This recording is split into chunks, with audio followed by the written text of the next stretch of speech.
é muito simplista a gente usar o IMC para falar sobre obesidade só.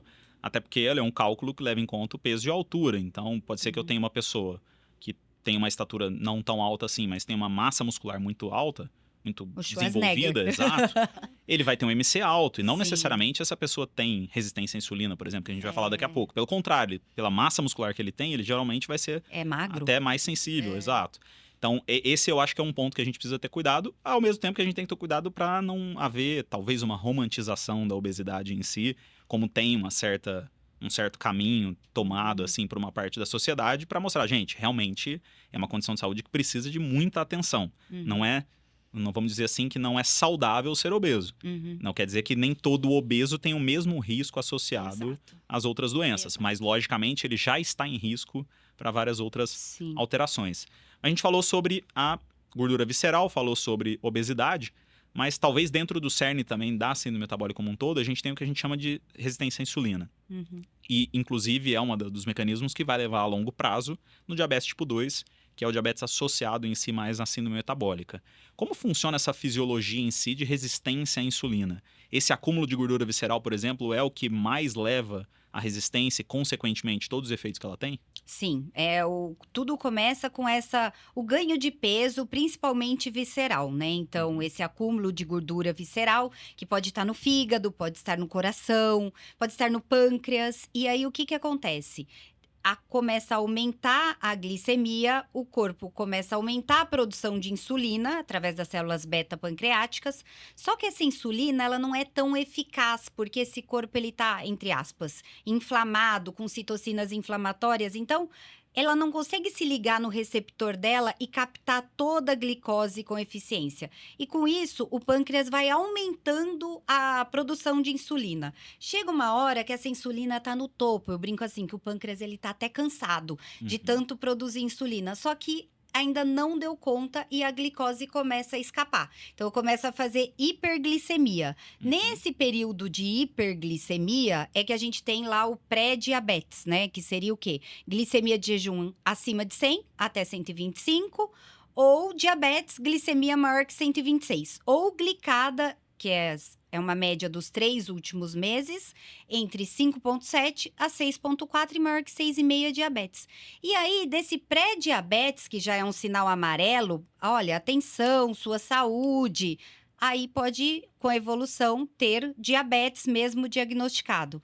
E o que você sente, né? Quais são os sintomas? Nenhum. E por isso que tem tanta gente que não tem diagnóstico. 50%, quase 50% das pessoas com diabetes não tem diagnóstico. Se você for esperar polis, que é poliúria, polidípsia, né, que é muita sede, emagrecimento sem causa explicada, aí a gente já tá lá na frente, a gente já perdeu um tempão no diagnóstico do diabetes para um tratamento mais eficaz, né, Carol? Posso complementar uma Claro. coisinha? Que eu acho que isso em criança é uma coisa que eu já ouvi que choca. A Lívia falou, porque não tem sintomas. Realmente não tem, né? Teria que estar muito descompensado. Só que tem um sinal que chama muita atenção, que chama acantose nigricans. O que é isso? É um escurecimento da pele e que a gente consegue notar em região de dobras, mas principalmente aqui em região do pescoço. Então, a dobrinha fica ali bem mais escurecida, com uma textura até um pouco mais aveludada. E, às vezes, tem mães que acham que a criança tá com uma sujeira crônica, né? Aí vai lá, passa a bucha, esfrega, acha que o filho tá sujo. Isso não é só em criança, em adulto você também vê isso. Então, de repente, assim, faz muito tempo que eu não faço exames, não passo no médico e tô percebendo esse escurecimento nessa região de dobra, alguma coisa. Opa, isso é um sinal de resistência insulínica.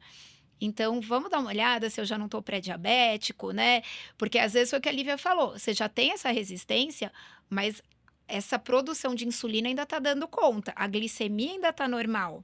Mas isso já é um sinal que alguma hora isso vai explodir e essa glicemia vai sair aí dos pontos de corte definidos como normais, vamos dizer assim. Perfeito. E a gente falou, por exemplo, sobre os critérios, e além, lógico, da circunferência abdominal, da alteração da glicemia, a gente falou também sobre pressão alta, né, hipertensão, e alteração dos lipídios, vamos dizer assim, né, do colesterol como um todo, principalmente falando sobre o LDL, sobre triglicerídeos e HDL, né? Qual que é essa relação entre o aumento da pressão e essa alteração dos lipídios? Bom, assim, a pressão, ela vem, na verdade, vem quase tudo junto, né? Não tem uma coisa, vem a pressão, vem o triglicerídeo, e eles se relacionam mesmo.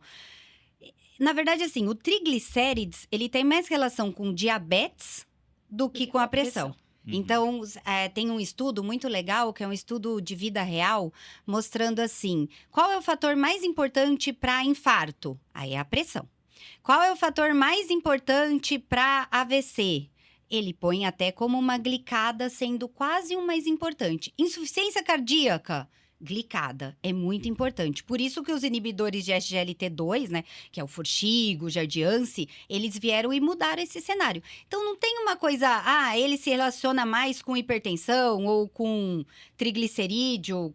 Não, eles vêm juntos. Tanto é que quando a pessoa chega no pronto-socorro e teve o diagnóstico de infarto, aí ele fala assim, agora você tem hipertensão, que não sabia, tem diabetes, que também não sabia, e o colesterol está alterado. E quando faz esse diagnóstico, você é obrigado a tratar tudo, porque você quer metas menores, né, de colesterol, de pressão para esse paciente. O que você acha, Carol?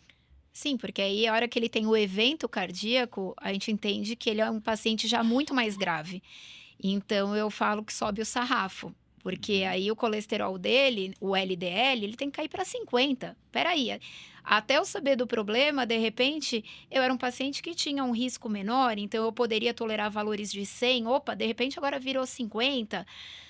Então, realmente, o combo aparece de uma vez quando você posterga. A hora que você já está fazendo o teu acompanhamento, corrige uma coisinha aqui, corrige outra ali, você está evitando tudo isso.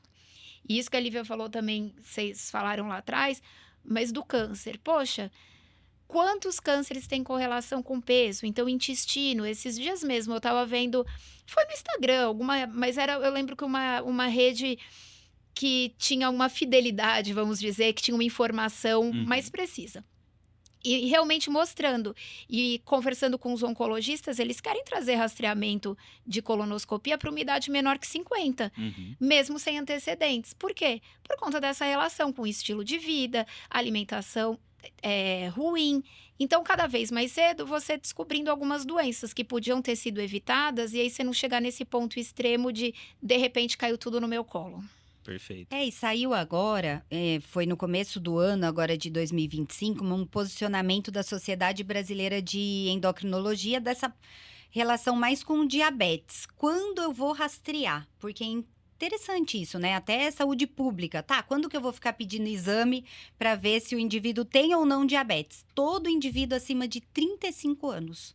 Eles baixaram. E se você tiver menos que 35 anos, mas você tem Fator de obesidade, tabagismo, a questão da composição corporal, eles colocam um fator de risco lá de um score específico, sabe? Falando da composição corporal também, você já está apto a fazer pelo menos uma glicemia, uma glicada anual. Então, é importante a gente ter esse diagnóstico. Perfeito. E aí, se assustou com o que a gente está falando aqui? Tem muita gente que já tem algum problema de saúde e ainda não sabe, principalmente quando a gente fala de síndrome metabólica. Você tem alguma dúvida sobre isso? Está acima do peso? Está preocupado? Deixa aqui que vai ser um prazer para a gente responder. Bom, meninas, a gente falou aqui bastante sobre ganho de peso, né? Sendo talvez um dos primeiros eventos no paciente que vai começar a desenvolver síndrome metabólica. E quando a gente fala sobre ganho de peso, a gente sempre fala sobre alimentação, né? Falando especificamente sobre a síndrome metabólica, em que talvez a resistência à insulina, a hiperglicemia sejam fatores muito importantes, o açúcar, nesse caso, é o grande vilão ou outros macronutrientes que a gente tem, né? O açúcar, nesse caso, não entraria, mas carboidratos, proteínas e gordura também influenciam diretamente nesse desenvolvimento. Eu acho que a gente tem que desmistificar, porque a pessoa fala assim, eu tenho diabetes, mas eu só não como doce. E não é assim, né? Na verdade, tem a questão do açúcar, mas também tem o excesso de carboidrato, o excesso de alimentos industrializados.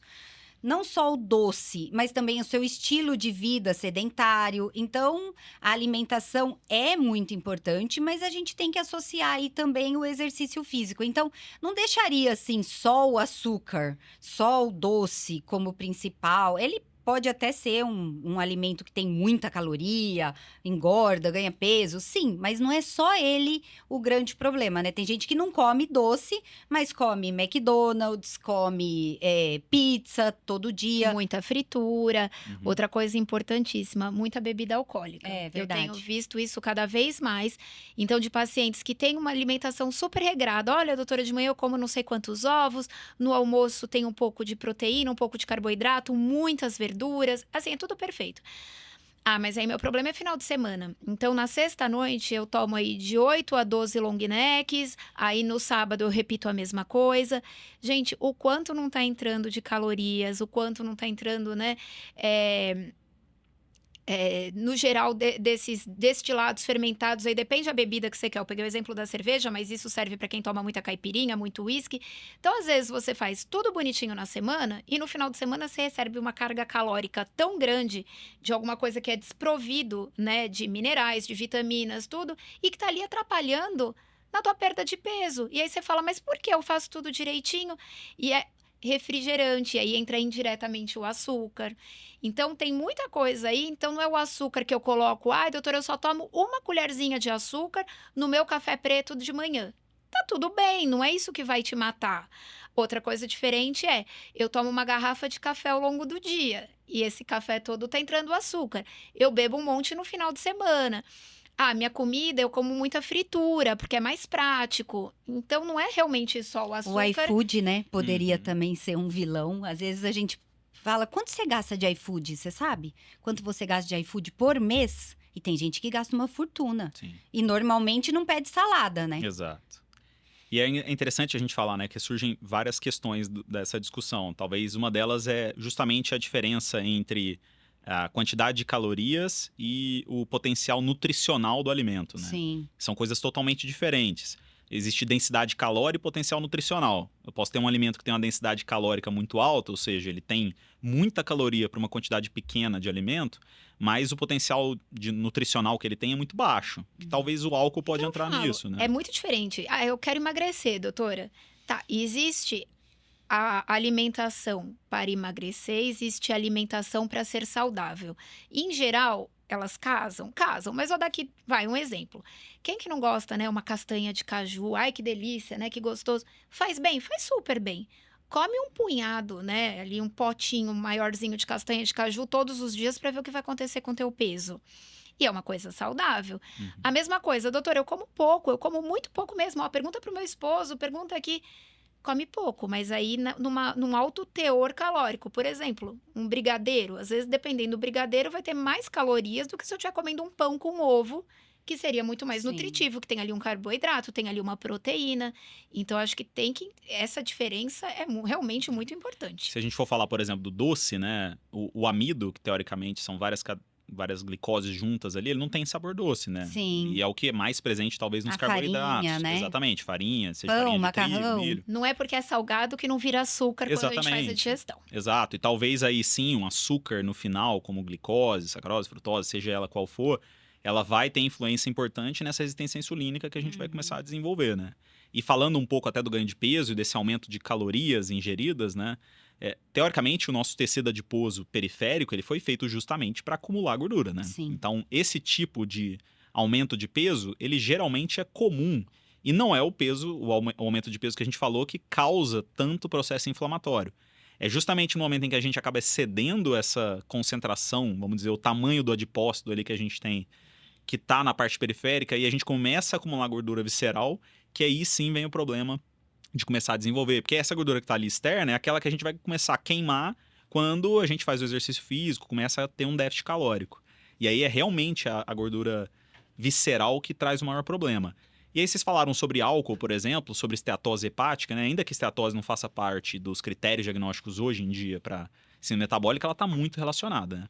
Mas o álcool, por exemplo, ele tem uma relação direta com a esteatose que a gente observa na síndrome metabólica ou mais com a esteatose, por exemplo, decorrente do próprio álcool em si? É assim, tem diferença, né? Então, se for esteatose hepática, teoricamente não entraria o critério do álcool aí, né? Então, a pessoa que pode ter uma lesão hepática por álcool, ou não. A lesão hepática é pelo metabolismo da pessoa mesmo, né? Que ganhou peso, tudo isso que a gente está falando. Então, isso é uma coisa. Agora, outra coisa é lesão hepática por álcool. E elas podem estar associadas? Sim. Podem estar associadas.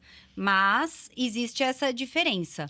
E lembrar só que o álcool, ele tem essa questão, principalmente para a pessoa que tem risco de diabetes, ela tem essa questão de ganho de peso e tal, mas o álcool, ele lesa a célula beta pancreática. Então, tem diabetes desenvolvido só pelo uso excessivo do álcool. Também. Então, são nuances, né, do diabetes aí que a gente estava falando, mas o álcool, ele é muito maligno em termos de lesão corporal. Tanto que tem caído por terra aquele tipo de dica de saúde que uma taça de vinho fazia bem sim. e tudo mais, né? Porque hoje em dia a gente sabe que não existe, assim Limite. como para o tabaco, não existe um limite seguro para o consumo do álcool, né? Logicamente, a gente não vai ser hipócrita dizer que não é para beber, mas, cara, não existe um limite seguro, saiba disso. Provavelmente, quanto maior a quantidade, pior o problema.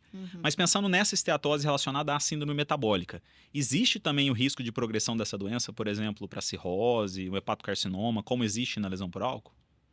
Com certeza. Então, em geral, quando chega o paciente com esteatose, a gente até faz um cálculo, né, que a gente chama de FIB4, para dar uma olhada no risco aí dessa esteatose. A depender do valor desse FIB4, que é uma calculadora online que tem, a gente vai solicitar um exame a mais chamado elastografia para ver se eu preciso encaminhar para um especialista ou não. E o que essa elastografia mostra? O grau de rigidez, o grau de dureza desse fígado. Então, ninguém vai sair fazendo biópsia de fígado em todo mundo. Então, primeiro que é um exame invasivo, é caro, são milhares de pessoas que têm a doença. Então, seria um jeito mais fácil da gente acabar chegando aí num diagnóstico. E aí, através do valor desse exame, ele sugere pra gente, olha, esse fígado tá mais enrijecido. Então, pode ser ali uma cirrose. E a gente sabe, quantas pessoas falam assim, ai, fulano nunca bebeu, fulano nunca teve hepatite e ele tem cirrose. Por quê? Porque realmente a gordura no fígado, essa esteatose, seria um primeiro passo para a progressão e se tornar uma cirrose. Da mesma forma que nós sabemos que uma parcela pequena, mas é um fato, que tem cirrose, pode se transformar a longo prazo no hepatocarcinoma. Então, é uma linha de progressão que a gente precisa acompanhar e sempre falar, ó, qual que é a principal medida para esteatose? A mesma coisa que para síndrome metabólica. É perder peso, é perder principalmente essa gordura abdominal, tirar essa gordura visceral aí de cima desse fígado, para a gente conseguir evitar que essa esteatose progrida e chegue a esse ponto. Então, assim, a gordura leva, sim, à cirrose, né? Porque se você conversa com uma pessoa que tem a questão do alcoolismo, ela fala, meu medo é ter cirrose. Mas, sim, a gordura leva à cirrose e nos Estados Unidos é a principal causa de transplante hepático, é justamente o excesso de peso. Então, passou vírus, passou alcoolismo, passou tudo. Então, olha como a gente está vivendo, né, nessa pandemia. Por isso, a preocupação deles lá no negócio. Crianças, como vamos tratar essa esteatose hepática? Porque se você vai conversar, você tem esteatose hepática? Ah, eu tenho. Ah, eu também. Ai, todo é mundo só tem. uma gordurinha no fígado. Isso é Exato. normal, todo mundo tem. Mas não, ela tem um risco associado, tá? E essa esteatose hepática, então, não é uma gordura em cima do fígado, é uma gordura dentro do hepatócito. E a gordura dentro do hepatócito, ela tá refletindo assim, opa, eu tenho gordura no meio das fibras do coração também. Meu coração tá funcionando bem? Não está. Então, não é só aquela placa de gordura que eu vou ter do infarto, né, na artéria, que vai entupir. Não, a motilidade cardíaca está prejudicada. Então, a gente, como endocrinologistas, a gente aprendeu que, o diabético ele tem insuficiência cardíaca, que é a dificuldade do bombeamento do coração, com fração de ejeção preservada. A gente não sabia tão bem isso. E aí a gente está evoluindo nesse conhecimento. E o músculo? O músculo não é só essa gordura que a gente acha ruim, a gente quer tirar, tal, mas não é a gordura no meio da fibra. Tanto que a gente vê o que a gente chama de obesidade sarcopênica. Então, Sim. se você olha o paciente obeso, você acha, ele tem ali pernão, bração, só que aquilo tudo é gordura. A hora que você vai fazer um teste de força desse paciente, ele não tem. É aquela pessoa, se for mais velha, principalmente caidora, que não levanta sozinho de um lugar um pouco mais baixo. Por quê? Porque ele não tem músculo. Aquilo lá tá tudo permeado de gordura. Ele não consegue levantar sozinho da cadeira. E tem uma outra questão. Quando você vai, igual, né? A gente estava falando, pô, a bioimpedância ajuda, a densitometria de composição corporal ajuda. Mas quando você vai para essas técnicas, elas não conseguem separar ainda o que é gordura, porque é uma gordura dentro do músculo, né? O que é gordura visceral ali do que é músculo. Então fica difícil. Não dá só naquela medidinha para a gente fazer esse diagnóstico. Por isso que a sarcopenia é um diagnóstico clínico. A gente tem que fazer lá o SARC-F, que são perguntinhas que a gente faz. Consegue andar um pouco sem apoiar? Quanto você consegue levantar da cadeira? Sabe? São perguntas.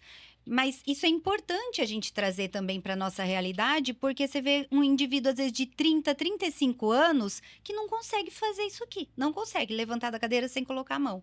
E não só no idoso. Então, tudo isso está ligado. Perfeito. E essa relação com o álcool, inclusive, é tão interessante porque, normalmente, a síndrome metabólica foi descrita há não tanto tempo assim, né? Como síndrome X já inicialmente pelo Riving. E antes disso, já existia o conceito de cirrose ou lesão hepática alcoólica. Tanto que a gente começou a chamar as alterações de alterações não alcoólicas, né? Sim. E agora eles querem, inclusive, mudar o nome, tirar o não alcoólico e Pra colocar metabólico. relacionado a metabolismo, né? Metabólico. Para ver como a importância desse entendimento, que lá, por exemplo, é uma das principais causas de transplante.